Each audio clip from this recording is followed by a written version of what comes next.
ঘরের মাঠে দীর্ঘ ৪ বছর পর আবারও টি-20 সিরিজে জিম্বাবুয়ের মুখোমুখি হচ্ছে টাইগাররা। তবে স্বস্তিতে নেই কোনো দলই। চট্টগ্রামেও রোদের প্রখরতা নাভিশ্বাস তুলেছে ক্রিকেটারদের।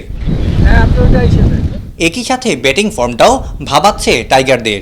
বিপিএলের পর ডিপিএলেও হাসেনি অনেকের ব্যাট। তবে টিম ম্যানেজমেন্টের চোখ থাকবে 18 মাস পরে দলে ফেরা সাইফুদ্দিন, পারভেজ হোসেন ইমনের দিকে। যদিও পরীক্ষা নিরীক্ষা করতে চান না অধিনায়ক শান্ত। প্রথমত ক্যাপ্টেন হিসেবে সিরিজটা জিততে চাই, এটা হলো প্রথম টার্গেট। এবং প্রস্তুতির কথা যেটা বললেন, অবশ্যই ওটা তো মাথায় থাকবে।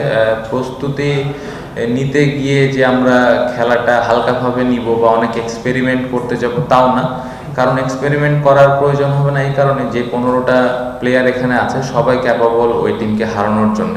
সো প্রস্তুতি বলবো না, আমি বলবো যে প্রিপারেশন সুন্দর, আমরা কিভাবে কোন কোন জায়গায় আমরা অনেক কনফিডেন্ট নিয়ে ওয়ার্ল্ড কাপে যেতে পারি। অলমোস্ট ম্যাক্সিমাম হয়তো এখান থেকেই প্লেয়ারগুলো ওয়ার্ল্ড কাপে যাবে, সবাই যদি সুস্থ থাকে। ম্যাক্সিমাম, হ্যাঁ, দু একটা এদিক ওদিক হতে পারে। বড় মঞ্চে সুযোগ পাওয়া রিশাদ জাকিররাও চাইবে নিজেদের প্রমাণে। অন্যদিকে শ্রীলঙ্কার বিপক্ষে জয়ের অভিজ্ঞতা এখানেও কাজে লাগবে বলে মনে করেন জিম্বাবুয়ে অধিনায়ক।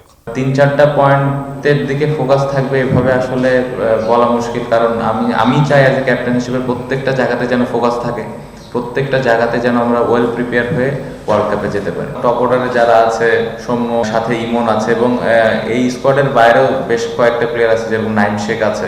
সো যে কোনো সময় লাস্ট মোমেন্টে কেউ ইনজুর্ড হইতেও পারে, আল্লাহ না করুক যেন না হয়। সো আমার মনে হয় যে টপ অর্ডার যে 5-6 জন আছে সবার ওইভাবে সবাই প্রিপারেশন নিচ্ছে এবং সবাই ভালো অবস্থানে আছে। লোয়ার মিডল অর্ডার বা লোয়ার অর্ডারে যারা ব্যাটিং করে, তাসকিন, তানজিদ সাকিব, সাইফুদ্দিন, রিশাদ, ইভেন শরীফুল, সবাই কিন্তু মোটামুটি ব্যাটিং করতে পারে। We went to Sri Lanka as well and we nearly won the series as well. So I think we are fairly matched and I think it will be competitive series. I just hope it's entertaining series and inshallah it will be. And the last thing you want fans, if you look at our history, majority of the times Bangladesh and Zimbabwe have played very entertaining cricket.